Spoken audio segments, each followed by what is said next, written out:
বিশ্ব পরিস্থিতি সেদিকে যাচ্ছে এবং 2025-এই পাক ভারত যুদ্ধ লেগে যাবে, পারমাণবিক যুদ্ধ 2025।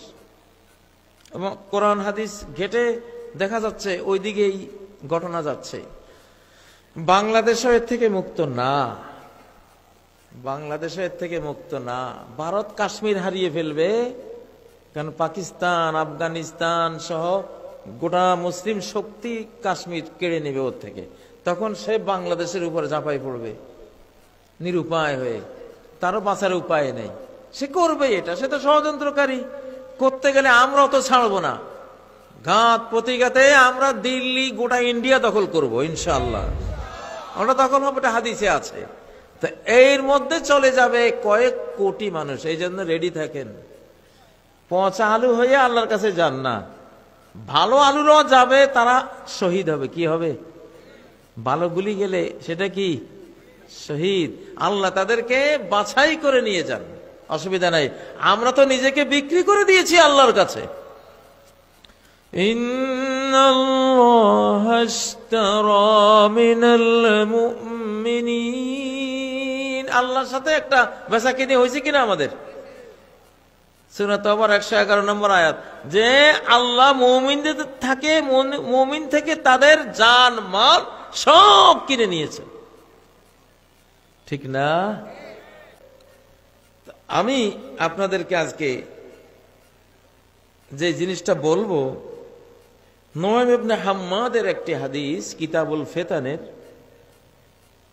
সনদ দুর্বল, কিন্তু বাস্তব পৃথিবীর আলোকে মুহাদ্দিসিনদের, হাদিস বিশারদদের মূলনীতির আলোকে এই হাদিসটি বিশুদ্ধ।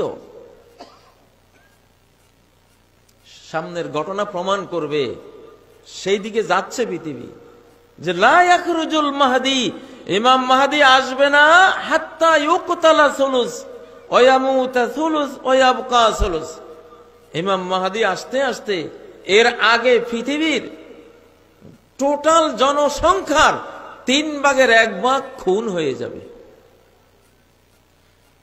800 কোটি মানুষের 1/3 কত পড়ে? প্রায় 250 কোটি প্লাস।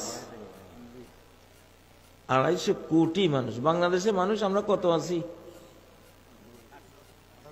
20 কোটি থেকে 30 বা 40 কোটি। বাংলাদেশের চালাক বেশি তো, জনসংখ্যা আমেরিকারে জানায় না, ইউরোপে জানায় না। জানালে জন্ম নিয়ন্ত্রণের পয়সা দিবে না ওরা।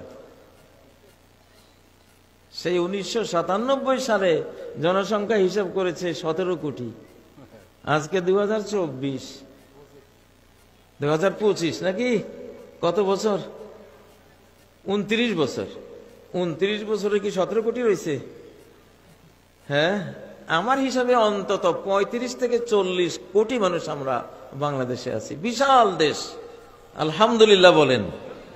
আমাদের মায়েদেরকে ধন্যবাদ। এই যুগে 20 কোটি জনসংখ্যা না হলে সেই রাষ্ট্রের ভ্যালু নেই, সেই রাষ্ট্রের কোনো দাম নেই। এই জন্য রজব তাইয়্যিব এরদোগান, তুরস্কের প্রেসিডেন্ট, ওনার মাত্র 8 কোটি লোক। এই জন্য উনি মুসলিম জাহানের বিভিন্ন দেশের সাথে অ্যালায়েন্স করতেছে, সখ্যতা করতেছে জনসংখ্যার ঘাটতি পূরণের জন্য।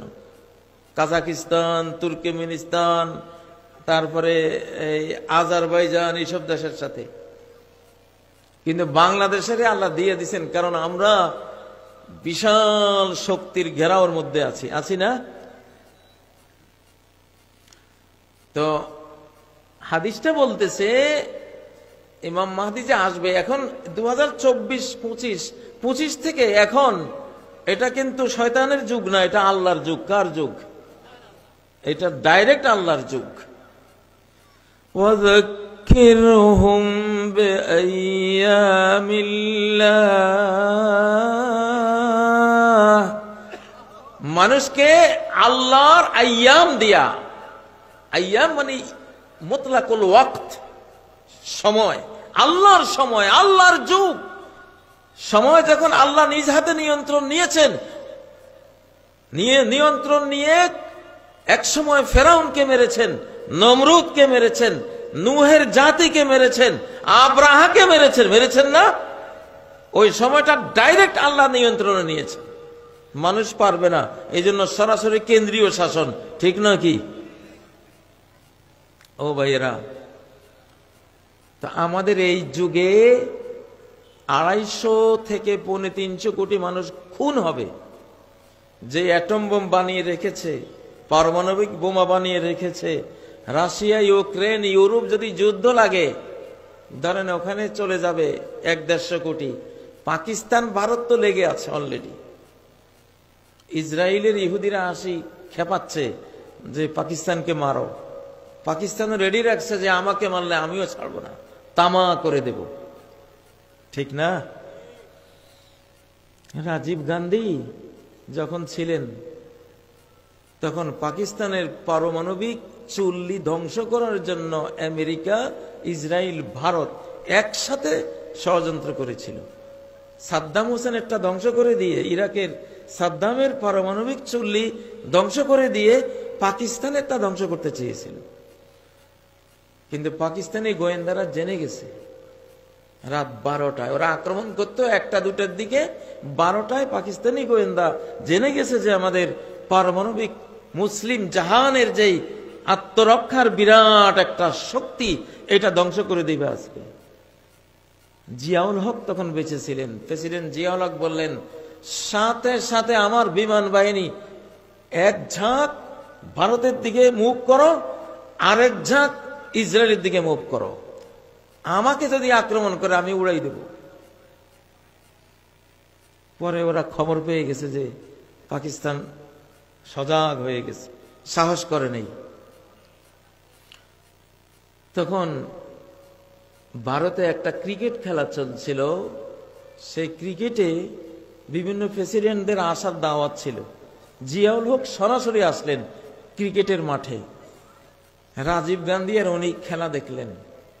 খেলা শেষে প্রেসিডেন্ট জিয়াউল হক বললেন, রাজীব, শুনেছি আমার পারমাণবিক চুল্লিতে হামলা করার চক্রান্ত করতেছেন, তো যদি সেটা করেন তাহলে পৃথিবীর মানুষ চেঙ্গিস খান, হালাকু খানের ইতিহাস ভুলে যাবে, নতুন করে রাজীব আর জিয়াউল হকের ইতিহাস লিখবে। কারণ আপনি যখন আমাকে তামা করবেন, আমি গোটা ইন্ডিয়াকে তামা করে দেব। তো ইন্ডিয়া হিন্দুদের দেশ, পৃথিবীতে একটাই আপনার হিন্দুস্তানের হিন্দু জাতির দেশ একটাই, আর আমার মুসলমানের দেশ আছে 57টা। আমার পাকিস্তান গেলে আরো 56 রাষ্ট্র আছে আমার। এই কথা শোনার পরে রাজীব গান্ধী আসতে থেমে গেছে। ঠিকই তো কথা, যদি ওরা আমার দেশটাকে মেরে দেয়, আমার তো হিন্দু রাষ্ট্র একটাই। আমি কথাগুলি কেন বলতেছি? মানসিক প্রস্তুতি নিতে হবে। বাংলাদেশে আপনাদের এখন দায়িত্ব কি? দায়িত্ব হলো এইবারে আপনারা আল্লাহর কোরআনকে ভোট দেবেন।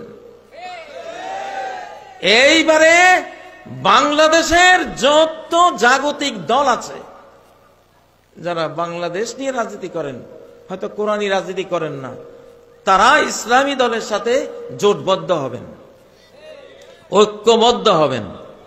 উলামা জনতা বিপ্লব, উলামা জনতা, জনতার ফরজ উলামার সাথে থাকা, উলামার ফরজ জনতাকে নিয়ে থাকা। যেটা নবীরা করতেন। কারা করতেন? তাহলে নবীরা থাকলে, আজকে যদি নবীরা থাকতেন, আমাদের ফরজ হয়তো কি? কার সাথে থাকা? না ইন্ডিয়ার সাথে থাকা? জি, সাফ কথা ভাই, যারা ভারতের বন্ধু তারা বাংলাদেশের শত্রু। একেবারে একে একে 2, 2 2 4 কথা, ঠিক কিনা? ইতিহাস বলবে যারা ভারতের বন্ধু তারা বাংলাদেশের শত্রু। যারা আমাদের 54 নদীর বুকে পাষাণ বাঁধ দিয়ে মরুভূমি করে নদী হত্যা করেছে, পদ্মা নদীর বুকে যারা বাঁধ দিয়েছে, তারা কি পদ্মা নদীর বন্ধু? যমুনার বুকে যারা বাঁধ দিয়েছে, ওরা কি যমুনার বন্ধু? মেঘনার বুকে যারা বাঁধ দিয়েছে, ওরা কি মেঘনার বন্ধু? আমাদের আন্তর্জাতিক প্রায় সকল নদীর বুকে যারা বাঁধ দিয়েছে, তারা নদী মাতৃক এই বাংলাদেশের বাংলাদেশি জনগণের বন্ধু হতে পারে? হতে পারে না। আমরা মানি না এই বন্ধুত্ব। এটা বন্ধুত্ব না, এটা হলো মুহ মে শেখ ফরিদ বগল মে ইট। ওরা মুখে শেখ ফরিদ কয়, কিন্তু বগল তলে কি ইট। সর্প হইয়া দংশন করো, ওজা হইয়া ঝাড়ো, ঠিক নয় কি? ওনারা জঙ্গি বানায়। এই দেশে যে 17 বছর জঙ্গি বানাইছে তারা। পিলখানায় আজকে 25শে ফেব্রুয়ারি গেছে, পিলখানার হত্যাকাণ্ড বিডিআর দিয়ে তারা ঘটিয়েছে। বিডিআর দিয়ে সেনা অফিসারদেরকে হত্যা করিয়েছে, বিডিআররাই গুলি করেছে, সাথে ভারতীয়রাও ছিল। বিডিআরদের মধ্যে যারা দোষী তারা দোষী, কিন্তু এর পেছনে কলকাঠি নাড়ার মূল মন্ত্রটা দিয়েছে কারা? তারা জানে বাংলাদেশ রক্ষার শক্তি দুইটা, একটা হলো সেনা শক্তি, আর একটা হলো আলেম ওলামা শক্তি। পিলখানায় সেনাবাহিনীকে হত্যা করেছে, সেনা অফিসারদেরকে। তারা 57 জন সেনা অফিসার বিদায় করে দিয়েছে। সেই হত্যার প্রতিশোধ আমরা নেব। আমরা আজকে 20 কোটি বাংলাদেশের শিশু, কিশোর, বৃদ্ধ, যুবক, তরুণ, তরুণী সবাই আমরা সৈনিক। আজকে আমরা সেনা হত্যার বদলা নেব, নিজেরা সৈনিক হয়ে, দেশ রক্ষার সৈনিক হয়ে। রাজি আছেন কারা?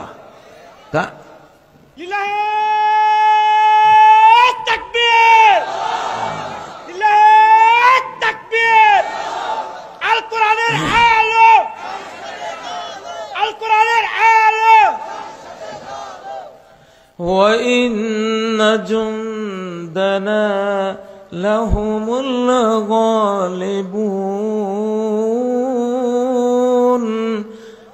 আমার বাহিনী যারা, আমার বাহিনী, আল্লাহ বলতেছেন আমার বাহিনী। আল্লাহর বাহিনী কারা? কালেমা যে মুখে নিয়েছে সেই কার বাহিনী? আল্লাহর বাহিনী। কার বাহিনী? আল্লাহর বাহিনী। আল্লাহ বলেন আমার বাহিনী, তারা অবশ্যই চিরবিজয়ী, তাদেরকে হারাবার ক্ষমতা কারো নেই।